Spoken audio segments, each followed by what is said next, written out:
There are no Americans who can take these jobs. Forget about Google. Forget about Silicon Valley. There would be no Silicon Valley without the H1B. And you know what the H1B is? It's the genius visa, okay? You realize that in the United States, 50% of all PhD candidates are foreign-born. At my system, one of the biggest in the United States, 100% of the PhD candidates are foreign-born. The United States is a magnet sucking up all the brains of the world, but now the brains are going back. They're going back to China. They're going back to India. And people. Hey guys, how's it going? So we're gonna step out of the house. I'm already out. I'm gonna be journaling because lately I haven't done much of it. I started journaling again, and if you guys, it's raining. Anyway, so today I wanted to talk to you guys about something that has been on my mind, and I know I've been a bit quiet when it comes to the political climate right now in the US, and how I want to talk about the professional aspect of it all. Okay, being somebody who is originally from Cameroon, working here, I lived here for many years and went to school here, got all my degrees, my bachelor and my master degrees here. My professional career has been shaped here. Me becoming an entrepreneur has been shaped here as well. Today's America is not what we used to dream about, and so many things are changing really fast. Things are just changing. I feel like every day something is changing, every day something is happening, every day, like it's just non-stop. Guys, let's talk about it, because even on my end I'm being affected. Okay, the companies are shifting, so many things are shifting. I don't even know what my future is going to look like. So as I'm here, you guys are seeing me. Okay, we don't know where we're going. We don't know what's going to happen. That's going to be today's conversation, because it's been on my mind and I wanted to share with you guys where I'm at.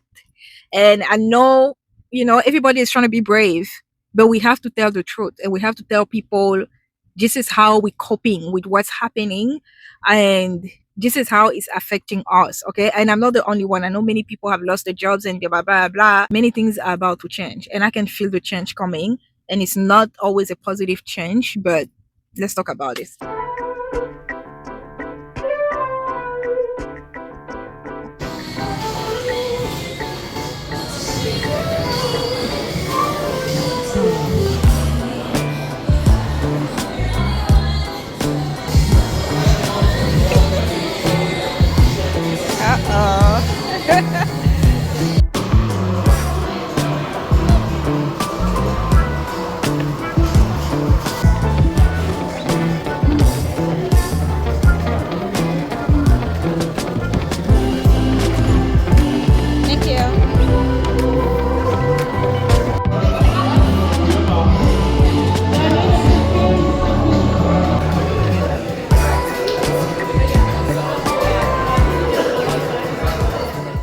To sit someplace and talk to you, but so many people outside, so we're gonna do this in the car. So let's talk about this. When it comes to the current administration, the decision that was made, our president decided that companies should pay 100,000 in fees in order to hire foreigners, right? In order to hire people who are H1B visa holder, right? $100,000 per year. So the whole idea is no more will these big tech companies or other big companies train foreign workers. They have to pay the government $100,000, then they have to pay the employee. So it's just not economic. If you're going to train somebody, you're going to train one of the recent graduates from one of the great universities across our land. Train Americans, stop bringing in people to take our jobs. That's the policy here. $100,000 a year for H1B visas, and all of the big companies are on board. We've spoken to them about the gold card. They love it. They love it. They really love it. They need it.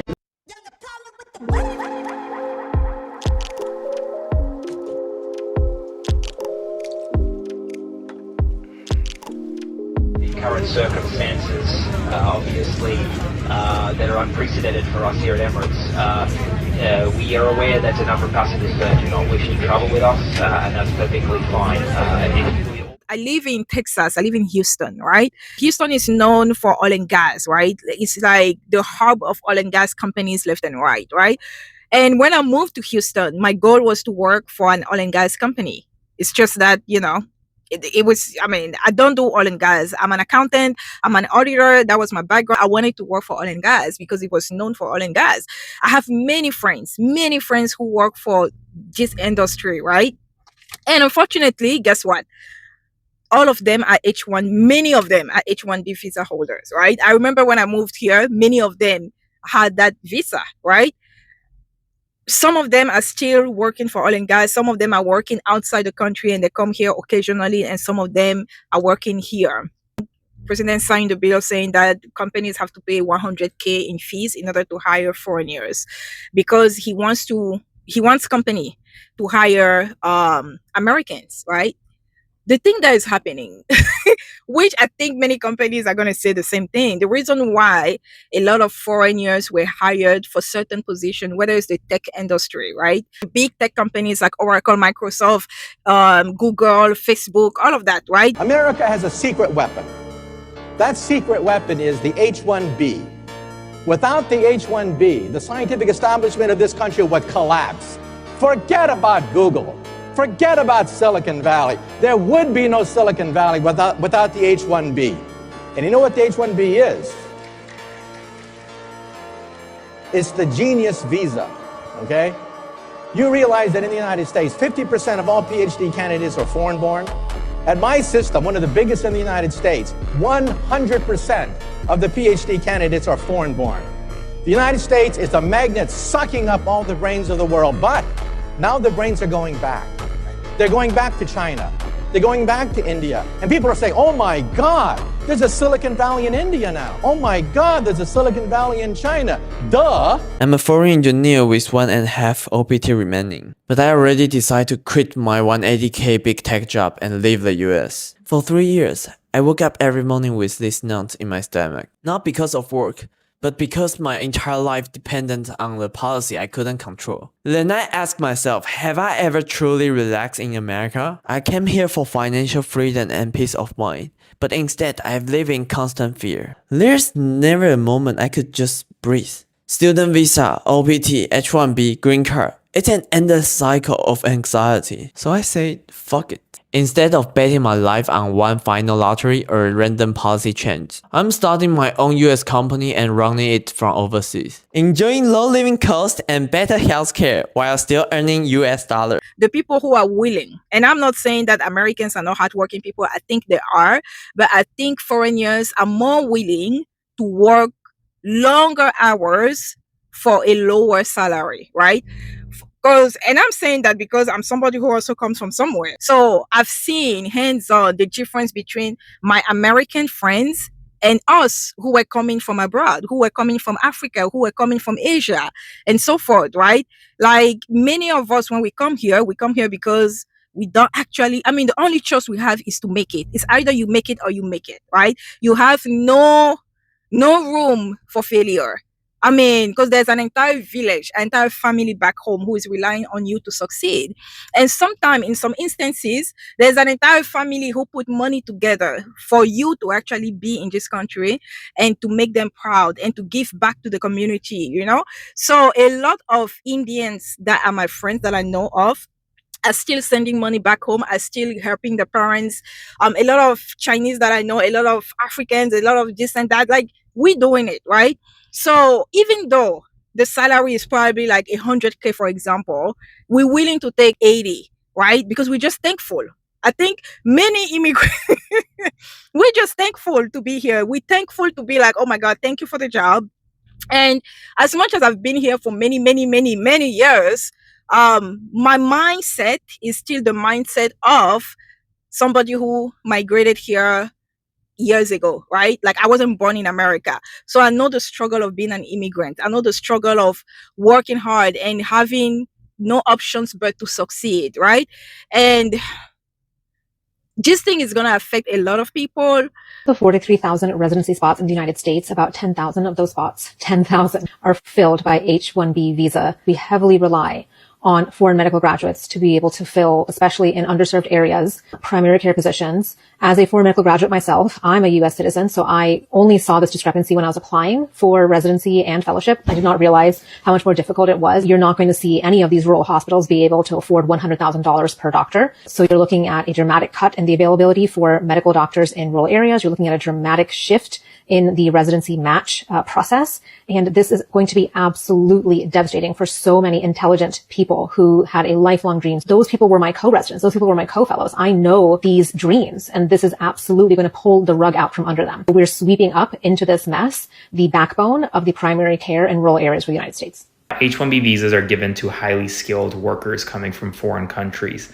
It's typically actually supported by Republicans and Democrats alike because it brings in good talent into the United States in a number of sectors, but especially the technology sector. Tons of software engineers come into the United States on H1B visas, but now it'll be almost impossible for employers, especially small employers, to afford to bring in skilled workers, $100,000 to the federal government to bring in new workers. Now, Trump and his allies want made in America workers, essentially Americans, to work in American companies. But that doesn't always work out. And oftentimes you do look to highly skilled foreigners to fill roles here in the United States. U.S. just announced that the $100,000 fees being charged to H-1B visa holders only applies to prospective H-1B visa holders outside of the United States. So if you have an approved H-1B visa petition, you're not getting charged the $100,000.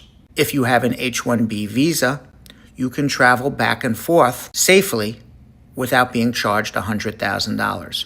So it appears the confusion has been resolved. It's just sad, and I'm hoping that at some point things are going to change.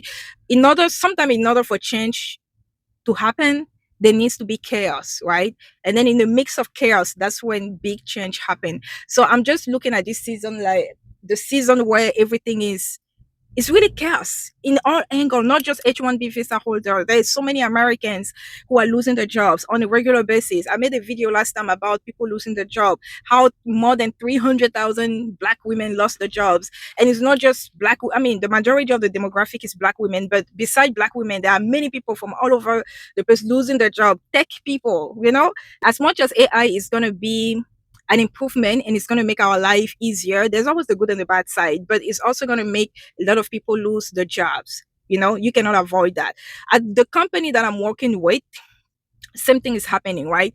A lot of people got fired. The person who hired me actually got fired. The person who hired me as a contractor got fired, right? She was the director of that department. She got fired. And at this point, as I'm making the video, I don't even know what my future is looking like because I'm not even an employee. I'm a contractor, right? And usually when companies are cutting the budget, the first people to leave or the first people to it's usually contractors, right? Yeah, I don't know. But one thing that I know is that things are shifting, right? And it's not about budget cut. It is about budget cut, right? The company is going through a route that's going to almost delete an entire department, right? And I'm going to be part of that department. So is it going to happen now? We don't know, but we know it's going to happen. So I have no idea how long I'm going to be, at that company, but I'm just grateful that I'm there. I'm grateful that I'm earning the shwell that I'm earning. And that's why I always talk about you cannot be rich on one income. I learned that from my dad long time ago. My dad said, you cannot be rich on one income. Do you guys, because my dad, with 6 of us, he always said, do you guys think that I was able to afford this house? I was able to afford these cars. I was able to afford your school fees just with one income? I couldn't, And I think this is the time, if you were thinking about entrepreneurship, or maybe you have something to offer to society, right? Start testing it now because it's the time. Nothing is for certain at this point. I think everybody is just coping. We have set up some coping mechanism in order to allow us to just, because the amount of information that is out there, the speed at which things are changing is crazy. As much as I always say this, right? I'm always like, not everybody can be an entrepreneur. Not everybody can handle a business. You don't even have to be an entrepreneur per se. You can be a freelancer, right? You can be a contractor. Maybe you have worked in an industry for so long and you have mastered the skill of doing a certain specific task. Start, selling it out. You go to different platforms, whether it's Fiverr and other different platforms, and you can actually sell your skills. I think this is the time to be thinking about what's my plan B, what's my plan C, my plan G, E, F, right? We have to think about all that, because your job that you think is there is only there for a season. You don't even know if the season is going to be ending next week, right? So the company can decide to fire you anytime at any day. They can just look at you and be like, yeah, I don't like her today. Pop, you fired. Like, the reasoning doesn't have to be major. It can just be like, the company has decided to shift gears and we're going through different angles and we need to get rid of blah blah blah. Or they can just call it budget cut, because that's what they usually call it, right? A lot of companies are going through that. The company that I'm working with, that I was so grateful to have a contract with them, are actually shifting gears, right? And it's going to happen in the next couple of months, but we don't know exactly when. So as much as you should be grateful to have what you have if you have a job, but you should also plan. Don't be watching like left, right, everything that's happening, and you lose track of planning your own life. Because at this point in time, I don't know. I don't trust nobody.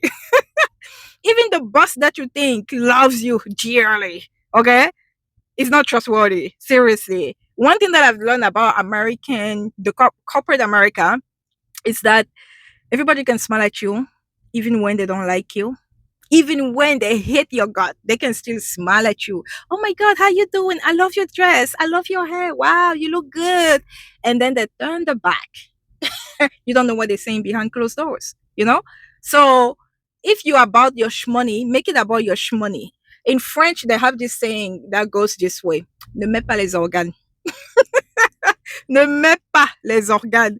Like, if you were thinking, like, with your whole heart, oh my God, I need to work hard so that the company, blah, blah, blah, is good, because you should be working hard. But don't be thinking emotionally when it comes to your colleagues, when it comes to your boss, don't be thinking emotionally, because they will just snap a finger and you'll be out. And sometimes it's not even up to them, right? It's the people at the top, the executives, at the top, who are making those decisions. And they don't really concern themselves whether you have bills or not, right? When they look at the books, they're like, oh, we haven't made enough money, like this quarter hasn't made enough money compared to the prior quarters. And then it's been going on for a while, and we have customers who are not paying us back, and blah, blah, blah, blah. Some of them are filing bankruptcy. And then they're like, oh, we cannot spend this much. And then they will get rid of you, like, you are not safe. You are not safe. So if you're thinking, maybe I should just hold on to my job, maybe I should just work hard. Yes, work hard, but also work on yourself. Jim Rohn said it this way. He said, work on yourself more than you work at your job. Like, that's what is called self-development, right? So you have to work on yourself more, because the skill set that you have, the skills that you have acquired over the years, can allow you to land a contract. When people ask me, girl, how did you just get back in the US and you got a contract like that? Because of those skills. Because I had, years and years of experience doing certain things. And then that's how I was hired, right? And work more on yourself than you work on your job. That was the best advice that I took back in probably 2016, and I ran with it. Okay. I ran with it, and I made sure that I created pockets, of sources of revenues, that in case something doesn't work out, I know I can fall back on something else. So as much as I want to be worried about the unknown of the future, but I mean, how can you be worried when you are planning everything accordingly? You've been planning everything accordingly. I've never thought to myself that a job was safe, right? I always remember what my dad said, which is, you cannot be rich only on one income. So I always made sure that I had different pockets, of things that are bringing me some cash, in case something goes south, right? Even my living expenses, guys, I have lowered my living expenses. Like, usually I say, if I wanted to live the life of social media, of traveling, of doing this, of doing that, then living my best life, buying brand name purses and this and that, I don't think I would have been here with everything that transpired in my life. Because when you have a business and you're an entrepreneur, you don't know. Sometimes it goes up, sometimes it goes down. And I could have lived that life, right? I could have lived that life if I wasn't investing in businesses, if I was just having a 9 to 5 job, I could have lived that life. But I think when I understood that I needed to build legacy, I needed to build generational wealth, I came to the conclusion that, girl, you need to lower your expenses. And I can tell you for a fact, whatever I earn monthly, I'll probably spend a quarter of it. A quarter of it, okay? Like a quarter. It's not even a joke. Like on necessary expenses, like regular monthly, regular expenses that you know, whether it's rent, food, credit cards, or whatever you have, utilities, bills, whatever, right? I spend like a quarter on things that are necessary for me to survive, right? It's quarter of my monthly income. That's what I spend on my living expenses. I don't need more. I don't need to spend more. And you have to be thinking like that. If you are thinking you need to have safety net, you need to have something on the side in case things go south, you really have to be planning now. You cannot be like, oh, my friend has a new car, let me go and get the new car. For what? You know how many times I've thought about changing this car? Okay? How many times? Because I'm looking at cars, I'm like, damn, people have really nice cars, like the 2023 cars, the 2025, the blah blah blah. How many times I've thought about changing my cars and I never did, just because I was a girl, you're not about that life, okay? Like when I get to my 40s, we're gonna be chilling at the beach. We're gonna be chilling at the beach, you know, sipping margaritas, and then other people are gonna be hustling in, you know, later on. You're still gonna be hustling because you were so concerned about keeping up with the Joneses, you know, looking like you're rich, even though you were not rich. So yeah, guys, start preparing for your future. If you were thinking about doing that gig, you know, earning that other extra income somewhere, maybe you have a skill, maybe you have a business in mind, maybe it's really the time for you to take that action and do something. Because I don't know about, maybe I'm just talking about America, but I feel like everywhere, that's the vibe that's going on everywhere. Everybody is concerned. Everybody is not certain. The times that, I mean, it's just getting harder and harder, you know? It's getting harder and harder. And many of us actually regretting why back then we were taking things so lightly. You know, I could have worked harder. I could have saved more. But yeah, it's time to actually think of a plan plan B, C, E.